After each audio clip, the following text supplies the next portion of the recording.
I very much appreciate being invited to come here again. And also, I appreciate being on Sunday morning, allowing me to get over my jet lag and do a little bit of extra preparation. So there's the title of my talk. And there's a lot of forms of cryopreservation. There's a lot of forms of injury, unfortunately, associated with cryopreservation. And so we'll just go down the list. Chilling injury is at the top, and it's just injury results from cooling. Doesn't have anything to do with freezing. And it seems like there's many forms of chilling injury. That when you have grease in a frying pan, it will solidify. It will go into a gel state well above freezing temperature. And a similar thing happens in cell membranes. It goes to a liquid to gel state between 0 and 20 degrees. It's not freezing injury, but it's still a solidification and change of state. And also free radicals can be a cause of some chilling injury. And actually a gene expression analysis showed chilling injury occurs with slow cooling right down to minus 80 degrees. And as I say, it's mostly stress and inflammation related genes that were expressed. So what can we do? Fruit fly embryos are very sensitive to chilling injury. And in 1992, Peter Mazur was able to vitrify fruit fly embryos by cooling at 20,000 degrees Celsius per minute. Peter Mazur, as I mentioned yesterday, is probably the person in the Society for Cryobiology who the other cryobiologists respect the very most in terms of his scientific knowledge, and he's very critical of cryonics. Anyway, this cooling at 20,000 degrees per minute is not feasible for cryonics or organ preservation. But 21st century medicine is able to minimize chilling injury using a hypertonic solution. So just to review, vitrification, we've spoken, you heard a lot about it yesterday. Just an example with silicon dioxide can be in a crystalline state, quartz, or we can allow it to be in the state of glass, such as our drinking vessels and window panes and so forth. And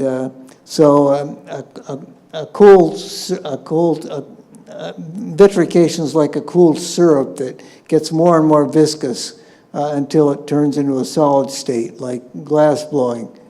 And vitrification doesn't cause the mechanical damage that results from ice formation.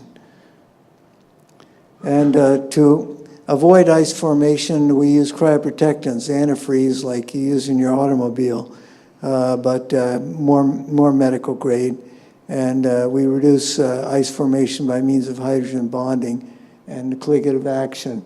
You see a lot of the OH groups there, and these presumably interact with the H2O, and similar with the carbonyl group there. And the biggest achievements in vitrification so far have been vitrification of rabbit brain. Shows no ice formation anywhere by electron micrograph. And hippocampal slices have been cooled to minus 130 degrees Celsius and rewarmed, showing 100% viability. And the greatest achievement to date has been rabbit kidneys vitrified and cooled to minus 135 and rewarmed, able to indefinitely sustain a rabbit as the sole functioning kidney. I'll come back to that later in the presentation. Back to vitrification. Vitrification, as we say, is amorphous. It's a classification. But there's two problems. Vitrified tissue can crack at cryogenic temperature, and also the cryoprotectants we need to vitrify can be toxic. So first, the cracking problem. A vitrified tissue will solidify. It becomes more and more syrupy and viscous to about minus 123, 124 with Alcor's M22 vitrification solution, or the Cryonics Institute's VM1 vitrification solution. So when it turns from a syrup into a solid, that's the glass transition temperature, TG. And, but when you're cooling slowly, it means the outside of the solid cools more quickly than the inside. And then when the outside cools more quickly, the outside will contract more than the inside. And that results in thermal stress, and it results in cracking. It has to do with the lack of uniformity of the cooling when you're doing external cooling of a vitrified object. And then cooling, once you've got the solid object and you try to cool down to liquid nitrogen temperature, minus 196, there's a lot of cracking and fracturing that it can occur. Now, if you can cool slowly enough, and if you got a small enough sample, you can avoid cracking. Dr. Brian Walk was able to cool a vitrified rabbit kidney, which only has a volume of 10 milliliters, from down to liquid nitrogen temperature over a period of 2 days without any cracking or fracturing.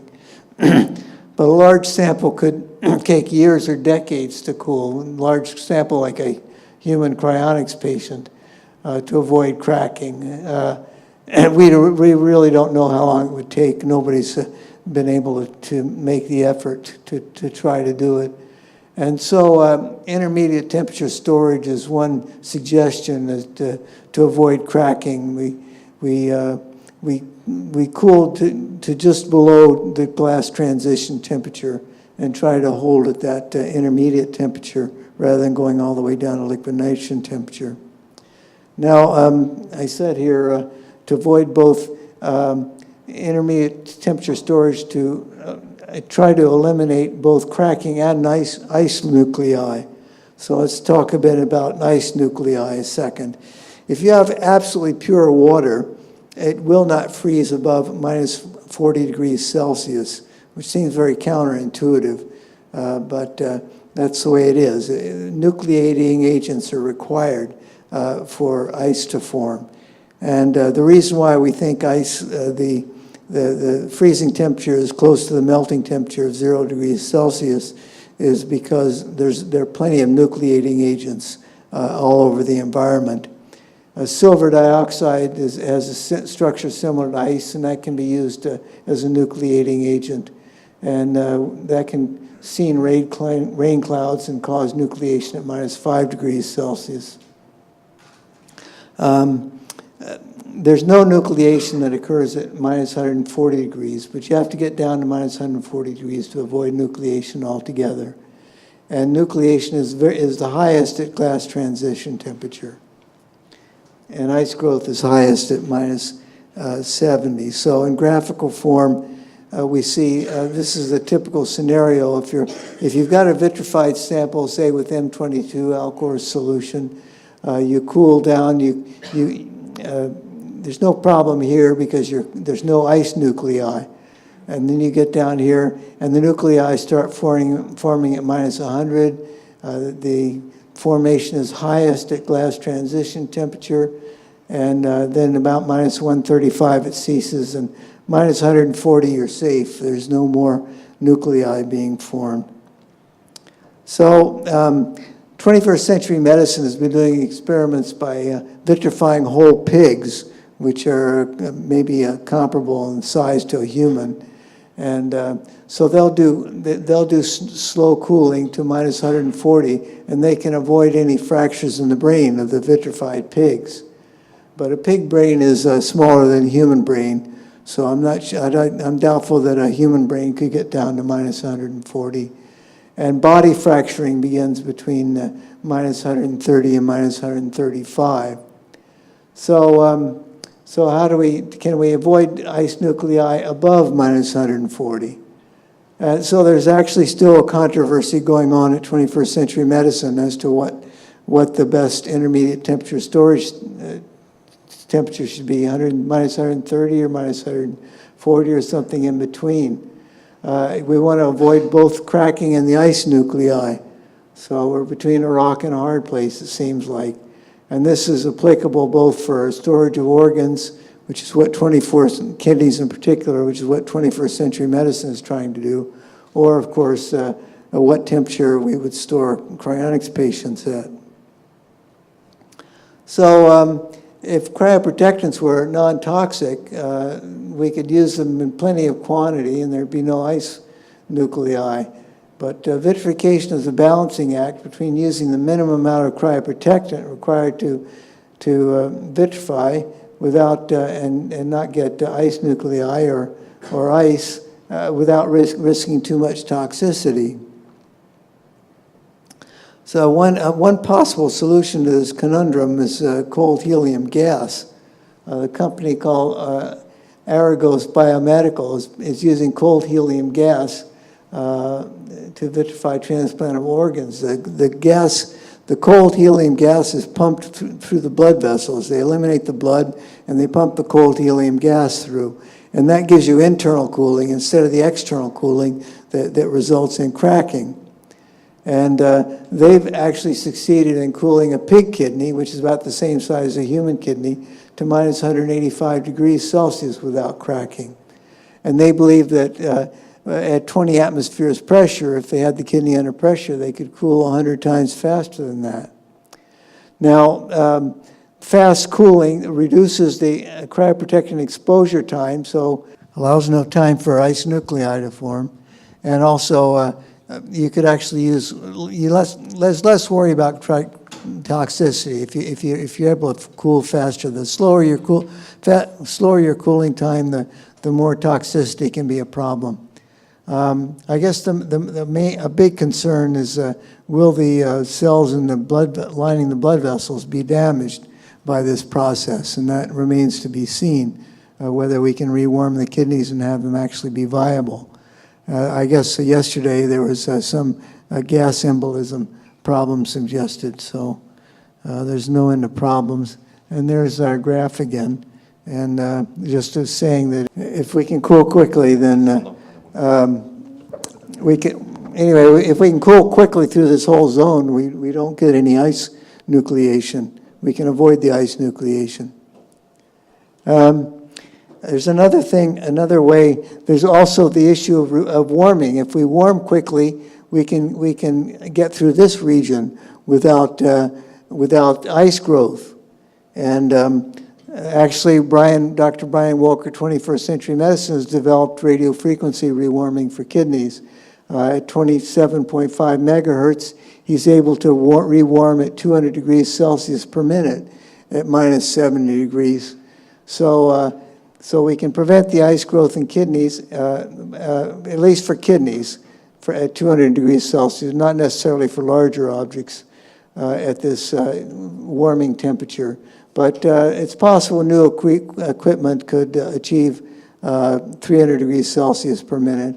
But the higher warm rates risk hot spots. We don't want to burn the tissues, and there's a risk of burning tissues if you heat too quickly. Maybe future technologies, warming technologies, will overcome this. That remains to be seen. Just an aside, other things to worry about. It is better to be colder to avoid radiation damage. The acetylcholinesterase enzyme under X-ray radiation shows conformational changes irradiated at minus 118 degrees Celsius, but not minus 173.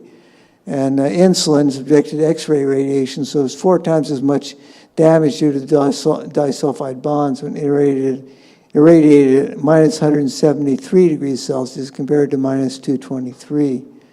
And ions are many orders of magnitude more mobile than molecules. And we still have ions even though we're in a solid cryogenic state. So we get greater molecular motion at minus 140 than minus 26. So what do we do? Store in helium, liquid helium, or in a moon crater? But how serious is this damage? I mean, we can experience damage every day, multiple forms of damage, which results in aging injury. It takes decades for us to age, so we're probably actually fairly tolerant to damage. And these This northern wood frog spends months in a semi-solid frozen state at this temperature and has full recovery when it's rewarmed. So now let's talk about ischemic damage. Ischemia is what you get when there's no blood flow, no oxygen or nutrient to the tissue, no waste removal, and body tissues are damaged, blood vessels become leaky. We've got warm ischemia, which is no immediate cooling when the heart stops of a cryonics patient, and cold ischemia, which is cryonics patients will spend 12 hours to 3 days or more in shipment in ice to a cryonics facility. And cryonics patients, cooling cryonics patients to ice water temperature, metabolism, all metabolism based on biochemical reactions, and that includes ischemic damage. Cooling can slow the ischemic damage. I got that twice. And it can slow chemical reactions, and that means slowing chemical reaction, ischemic damage. And the rule of thumb is that metabolic rate or chemical reactions are halved for every 10 degrees Celsius drop in temperature. So faster cooling is better. The faster cryonics patient can be cooled, the less ischemic damage. And cooling in an ice bath is faster than cooling with ice bags. And cooling with circulating water is better than just a simple ice bath. Ice bath, as opposed to ice cubes, water conducts heat away from the body much quicker than ice cubes do. And if you circulate the water, it results in either faster cooling of the patient. So this is Alcor data that shows you 4 hours of cooling, how much cooling you can get with just ice bags, and how much faster the cooling is if you use an ice bath, and even faster if you have circulating water in the ice bath as a result of a squid. But we can get even faster cooling than that by cooling through the blood vessels. We get inside, and we're not doing external cooling anymore. We're cooling inside the blood vessels, and we use a cold fluid. And this requires surgical access, which takes time and requires a standby surgeon. Well, there's a new method called liquid ventilation, where you pump a cold fluid into the lungs, perfluorocarbon in particular, and that's much faster, gives you much faster cooling. So spin animation, this shows you experiments. This is where they've got a surgeon, they're working on pigs, doing cryonics trainings with pigs, and that have been pronounced dead, and they got the surgical access. So this is what you get in 30 to 40 minutes with surgical access. With liquid ventilation, you get just really rapid cooling, and it starts right away. You don't need a surgeon to be accessing the blood vessels. So as I say, you can eliminate the need for some expensive surgeon standing by waiting to access the blood vessels.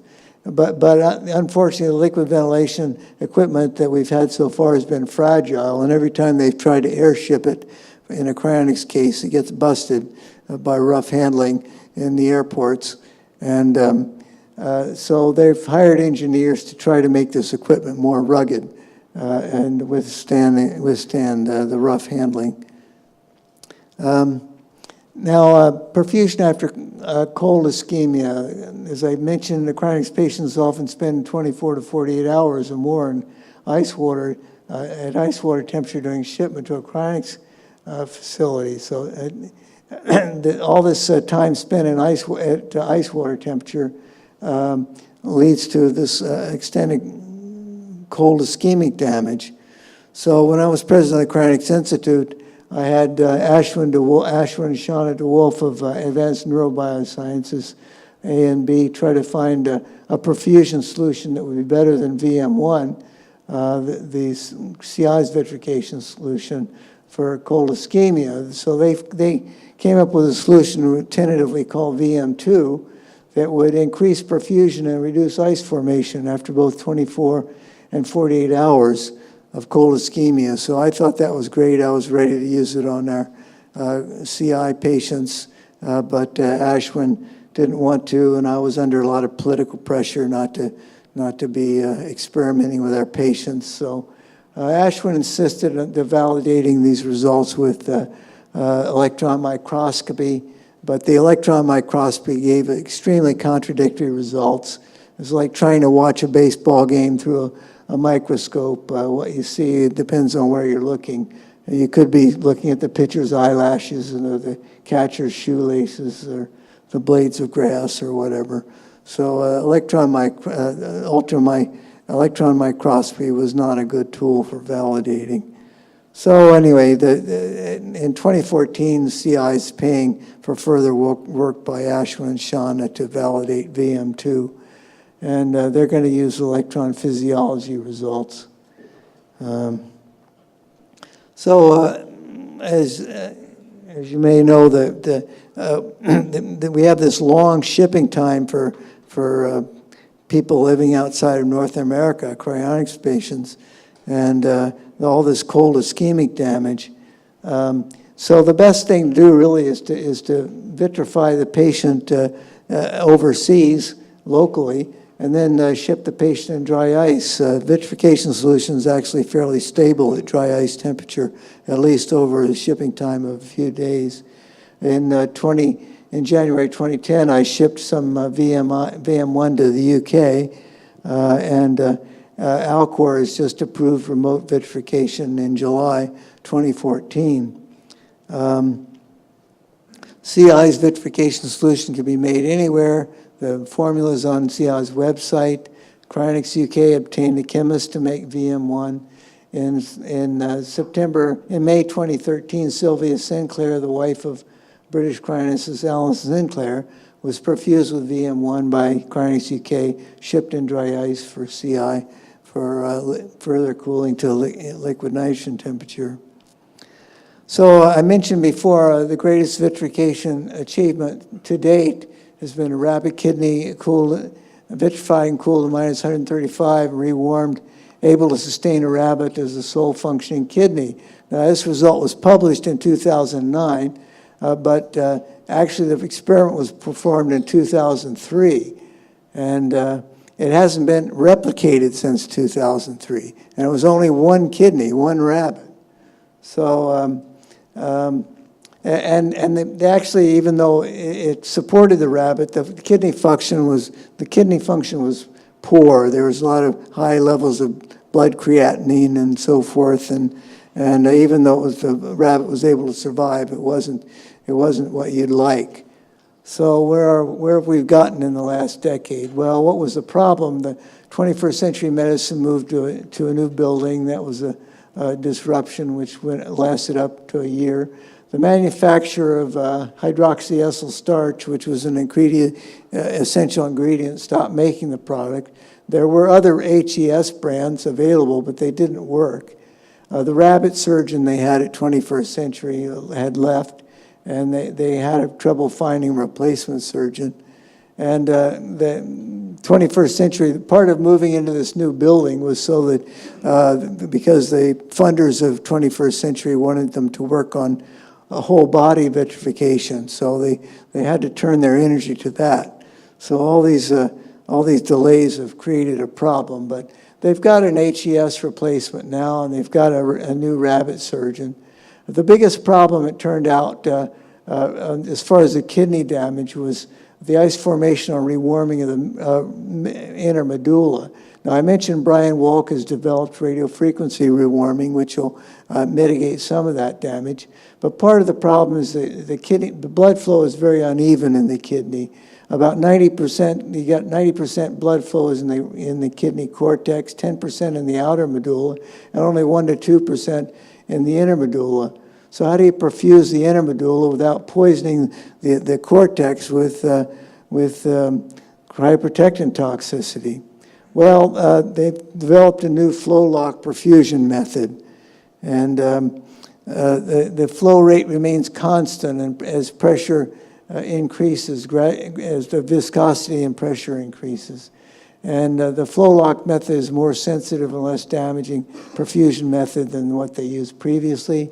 If you want to know more about the flow lock method, you can go to the Cryonics Society, the Society for Cryobiology website, and look at the 2013 annual meeting, and there's a video of a half-hour video of Greg Fay describing the flow lock method. And so it's expected that they'll be replicating kidney vitrification with improved results very soon, and hopefully be able to do human kidneys, which will be transformative. Doing human kidneys will just wake the whole world up to the possibility of the technologies we've been trying to develop for our cryonics patients, of course, but also for organs, transplantable organs. So cryoprotectant toxicity, this could be the most serious technical problem in cryobiology and cryonics. As I mentioned, we're trying to maximize cryoprotectant concentration while minimizing the toxicity. Mixtures are less toxic than individual cryoprotectants, and more rapid cooling and warming allows for the use of higher concentrations. And there's our graph again. And this whole ice nucleation problem would go away. There'd be no ice growth, no ice nucleation if we could use plenty of cryoprotectants. So, and if we figured out how to make them more non-toxic cryoprotectants. But we don't. The mechanisms of cryoprotectant toxicity are not understood. There's some theories, but we don't really know.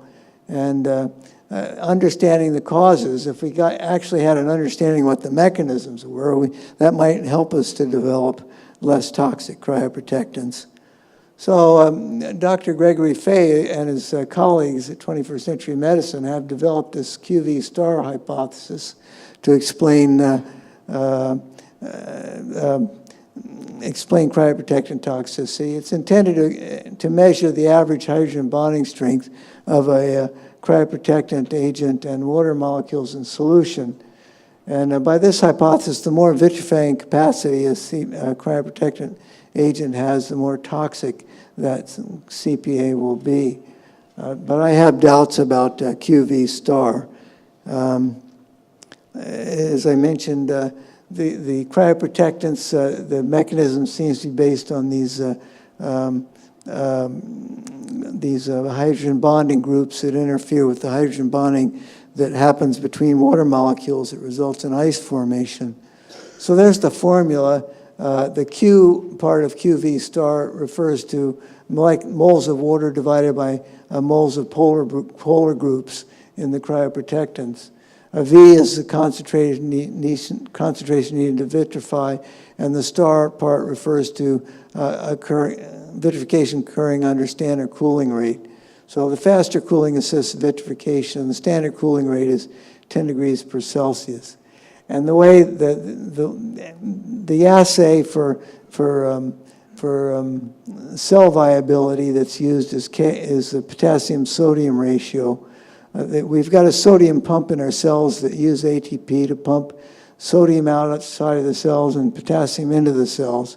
So if you've got an intact membrane and your ATP supply is working, you should have a normal potassium-sodium ratio.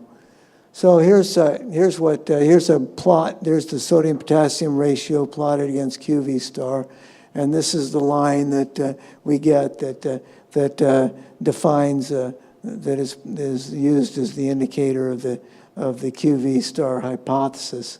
And notice this point right here. This is DMSO, which seemingly defines, does a lot to define this line. Now, I guess you can say the line would be still defined without the DMSO point, but on the other hand, these points are all points selected. These are mixtures selected by Dr. Fay, and I'm not sure that they're representative. So I have some concerns. That's one of the DMSO point is one of my concerns, and the CPA composites, and also what does he count as polar groups? This is what he counts the polar group. This S double, the sulfonyl group, the carbonyl group, the hydroxyl group, and the amide. They each count as one polar group, and they're all counted as being the same. They're all equated as being the same. And the hydrogen bonding strength of each of these groups is not the same, varies with temperature, concentration, and solution composition. The best textbook I can find on hydrogen bonding, and I haven't given up looking for these sources, but it doesn't even give exact numbers for the hydrogen bonding strength of each of these groups, and it just gives a range, and even a range for categories. But as I say, I'm going to keep researching this. And QV star does not explain why sugars such as sucrose can vitrify and yet aren't toxic. So there's sucrose, and that's got all these hydrogen OH groups, which can interfere with water. And sugars have been used as non-toxic cryoprotectants. It's actually sucrose in combination with ethylene glycol has been used to vitrify human oocytes. This was the first vitrification of human oocytes. Is using this formula. And northern wood frogs, as I mentioned earlier, are able to use intracellular cryoprotectant glucose, which is also a sugar, without toxic effects. And there's our northern wood frog again, using the glucose. So really, to understand cryoprotectant toxicity is necessary to know what macromolecules and organelles are being damaged, how they're being damaged. And if we had molecular analytic tools superior to those that are currently being used by cryobiologists anyway, maybe we could actually determine what cryoprotectants are causing what damage and so forth. I'm writing a review of cryoprotectant toxicity, which includes some of my concerns about QV star. I've had some dialogue with Greg Fay about this, which will continue, and possibly Dr. DeGray's journal Rejuvenation Research can be a medium for publishing my essay. One more point, Dr. Fay is before Dr. Fay was saying that formamide, that the toxicity of DMSO was reduced by exactly in proportion to the heat of mixing of DMSO and these other cryoprotectants. The largest reduction of cryoprotectant toxicity was mixing formamide with DMSO, and to a lesser extent ethylene glycol and propylene glycol. And now he's changed his view and says that it's actually the DMSO that's reducing the toxicity of formamide. And he's got a different explanation, which frankly, I've read it several times. I can't understand it, but I'll try to figure it out. So back to ischemia, we've got problems with a cold ischemia, I described it. There's also warm ischemia. What about when the heart of a cryonics patient stops? And what if they're alone? Nobody notices that their heart has stopped. And this has been, as president of cryonics organizations, I was very concerned about it, especially about our elderly cryonics patients living alone, and with good reason, because some of them did die, and one of them, say, died on a Friday evening, wasn't discovered until the following Monday, and suffered a great deal of damage due to this all this cold, warm ischemia. So I've been looking at trying to have an alarm system that would deal with this problem. And actually in 2012, a good step towards that process happened when Mio Alpha developed this wristwatch device that shows pulse rate. And so I'm wearing one, and that shows my pulse rate at the moment. And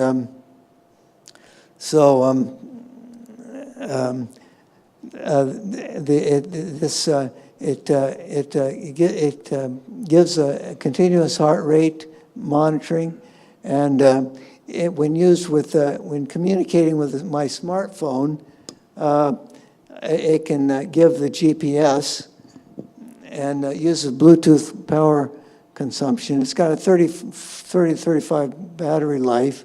When the battery gets too low, it reverts to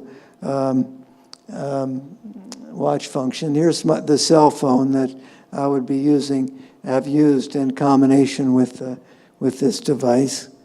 And there's a Canadian cryonicist who, when I was expressing my concern about this problem, developed an app. And I actually got this particular smartphone because it has an Android operating system. Unlike the Apple Android operating system, Android is open source. And so Dennis made an open source app to work with my smartphone and my Mio Alpha. And so when the heart rate stops, it cyclically dials phone numbers in sequence and leaves an SMS message. And so here's what his app looks like on my cell phone. And you've got 3 phone numbers you can put in. It dials these numbers in sequence. You've got a choice. You can set the lowest pulse rate. So actually, it could even save your life. It isn't necessarily that your heart stops. If your heart drops below 35 beats per minute, it could set off the alarm. And actually, medical professionals could get to you and save your life.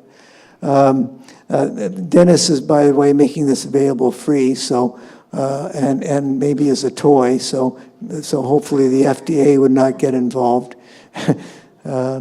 Anyway, and he's got a higher pulse rate and also a countdown before dialing, so you can be warned if it's about to dial your people, and a time between dialing events. You can change all these settings. So anyway, and this is the SMS that you see. Because the Android phone has GPS, it sends the GPS location, and I blotted out the phone number to call just for personal privacy reasons. But I could have put any phone number in there. But anyway, that's what you see. So I've got more details on the personal alarms on my website in the Cryonics section, the personal alarms page. Should look at the 2014 update for the latest. I just want to mention there's a new organization called Oregon Cryonics, which is run by Jordan Sparks, who's a very successful dentist who has about 50 employees. He's got a dental software business. And he's actually started, aside from his 50 employees in the dental software business, Jordan Sparks was formerly a CI director. He's got 3 full-time employees working on cryonics. Matthew Sullivan used to be a suspended animation employee. Luke Parrish and Matthew Deutsch is a very young cryonicist. And they only store in brains or heads. As I say, they're trying to create an affordable option. They charge to cryopreserve a head, $25,000, just a brain, $14,000. To chemically preserve a brain, $2,500. And for a PET, $3,000 for the brain and $600 to chemically preserve it. The first patient was May 6th of this year. Matthew Deutsch's dog's brain, cryopreserved liquid nitrogen. The surgery was by Shauna DeWolf, perfusion by Ashwin DeWolf, and perfused with M22. Now, I just want to talk a bit about nanotechnology because at the last 2010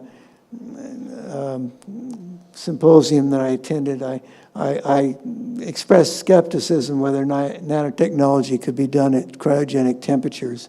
And that was yesterday's presentation said that no, it had to be done at physiological temperatures, and I disagree with that.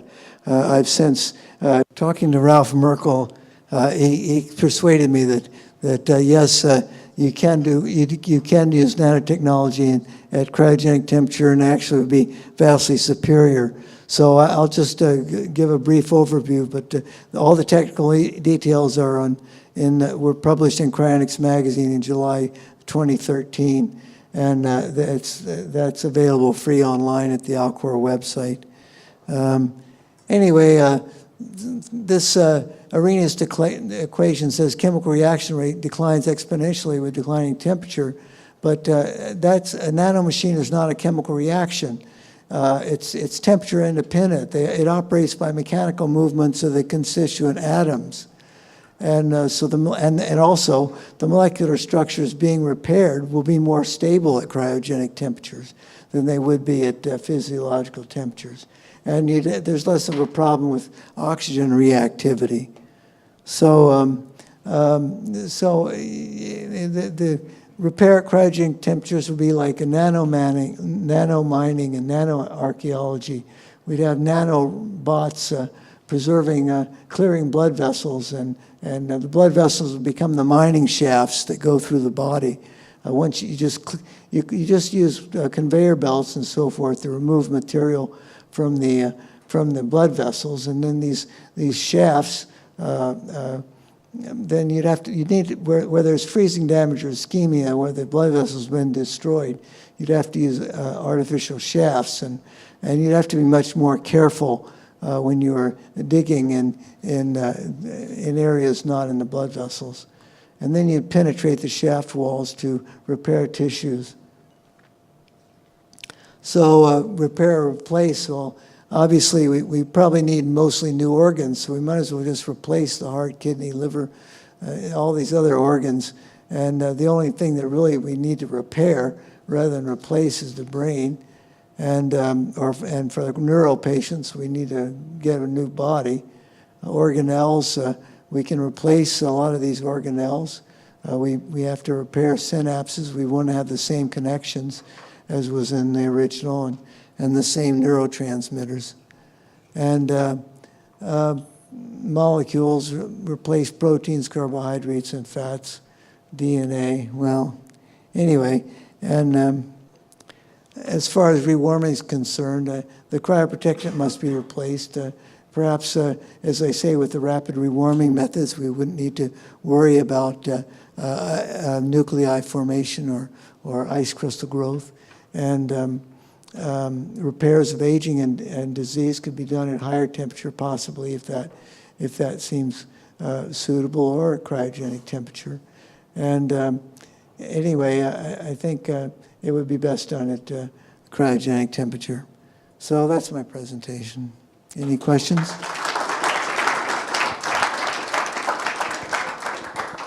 Any questions? I have to thank you very, very much because of your presentation of this Mio Alpha watch. We talked about this, we had discussions about this technology, and some guys have been working on this, but this is the first time, from my point of view, that we have really working alarm system. What we are working on this since, I don't know, 20 or 30 years, and now it's a reliable alarm system. And what I want to know is the failure rate. So how many false alarms are there, and what is the quality of the pulse? Is it a scientific quality, or what is the quality? The pulse rate, you can see my pulse rate right now. I think it's reliable enough for our purposes. It's not perfect. I guess I meant to mention and did not mention that the system I have right now is I haven't got it working because I've got Bluetooth connection problems between this Android phone and my Mio Alpha. Now, Dennis Freethinker, who developed the app, is using a Nexus 5, and it works fine with him. So I'm going to bite the bullet and get a Nexus 5 instead of this flaky Android phone, which sometimes makes a Bluetooth connection and most of the time has been failing. But I mean, at times it's worked. When I showed it working at times, so it has worked in the past. I just don't know why the Bluetooth is so flaky. Other than that, Dennis says it works fine with his system. And I'm going to be giving a presentation at the Laughlin conference in November, and I'm going to make sure I've got a working system before then. So, in your opinion, what is the main thing that's preventing more detailed research into cryoprotectant toxicity? So if you had $100,000 right now, would you be able to contract someone who could start working on this right away? Well, if I don't know about $100,000, probably, I think Greg Fay mentioned $1 million. He'd like to hire a bunch of biochemists and so forth to work on the problem at 21st Century Medicine. As I say, it would be nice to have not just biochemists, but to actually, if there's some way of determining, to actually look at the macromolecules and see what damage is being done by these cryoprotectants, that might help solve the problem. So, wait a second. I think you're next. Oh, thank you. Thank you, as the other people said, a wonderful presentation. I have a very naive question, I'm sure, which is I thought the cold helium system was very cool, no pun intended, but I was a bit confused because you say it's faster for, it allows faster cooling and thus lower time exposure to cryoprotectant. It isn't just faster cooling, but the cooling is internal to the organs, so you don't have the cracking problem by cooling from the outside in. You're cooling within the organ. Okay, but here's my naive question. How do you put the cryoprotectant in? Because I think don't you put the cryoprotectant through the blood vessels? So if you put the cryoprotectant through the blood vessels and then you pump gas into it, doesn't that remove the cryoprotectant? It removes the cryoprotectant from the blood vessels, but not from the tissues. Okay, so you put the cryoprotectant, you wait for it to diffuse into the tissues, but that's presumably going to happen at a higher temperature, and then you pump in the gas. Is that how it works? Okay, thank you. So I think Frank was next. Thanks. Yeah, I have a question to your point that there's there's always a balance act between toxicity and cooling quality. So when using higher concentration of cryoprotectiva, it would be much advantageous for ice formation and fractioning points of view.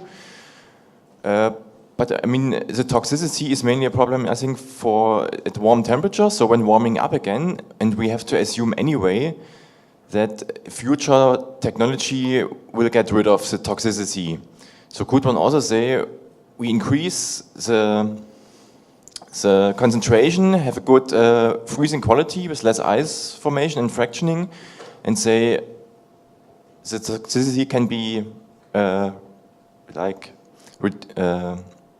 reduced or get rid of anyway in the future, so it doesn't matter if it's a bit more or less. From a cryonics point of view, but 21st Century Medicine is working to preserve kidneys, and if they can achieve this kidney preservation, that'll be a massive breakthrough in terms of it'll just change the way the world perceives the work we're doing, and maybe even convince people that cryonics is feasible.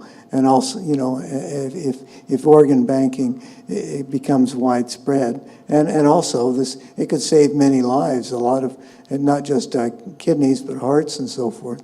If we develop artificial hearts with stem cells or with pigs or so forth that we could use in humans, a lot of the deaths that we have now could be postponed substantially, maybe by a decade, just by having all these organs transplanted.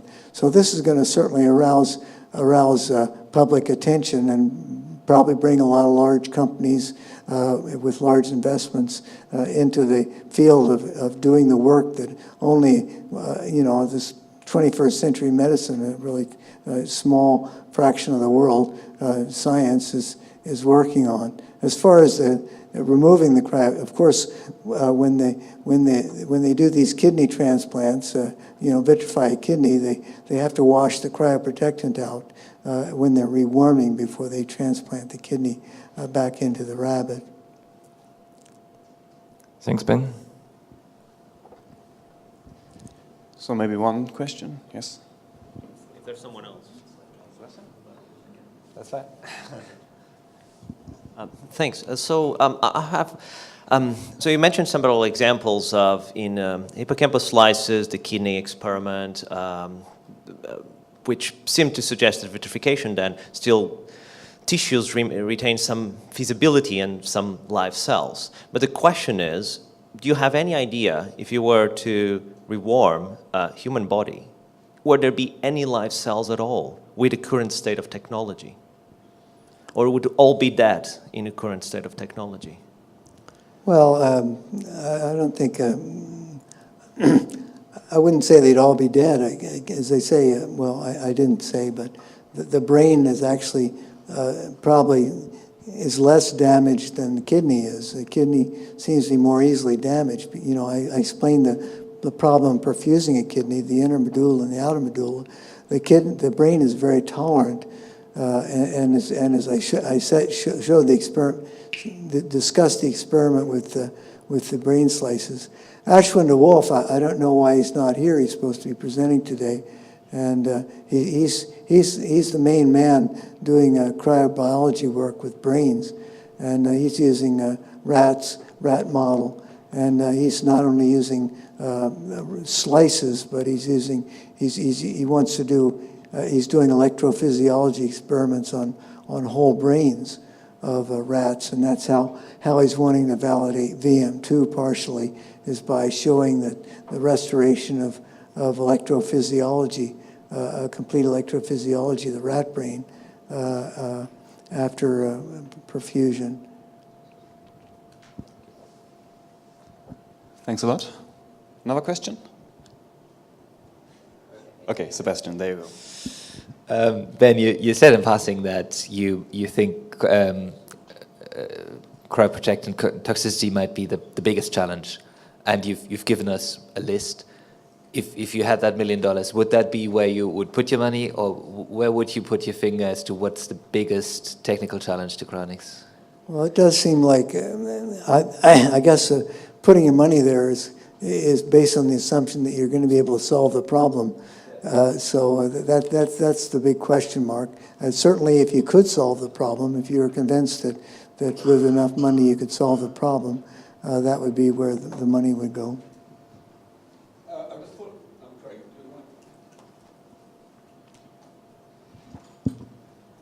So I want to also say that was a really great talk, thank you, and lots of updates that I hadn't heard before. About the work on at 21st Century on kidneys, I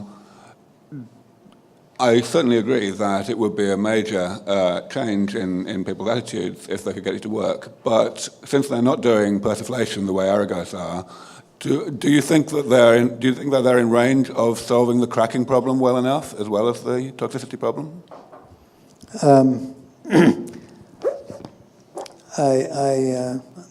I don't know. I think they probably are. I mean, well, the one rabbit kidney they did in 2003, they cooled down and warmed immediately.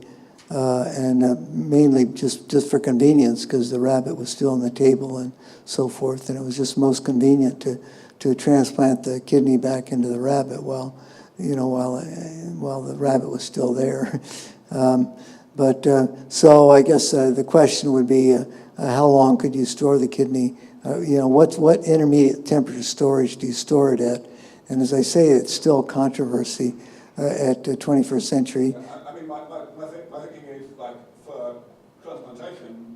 Yeah, you want to store. If you want to get something across the world, how are you going to reliably keep it at your chosen temperature? Yeah.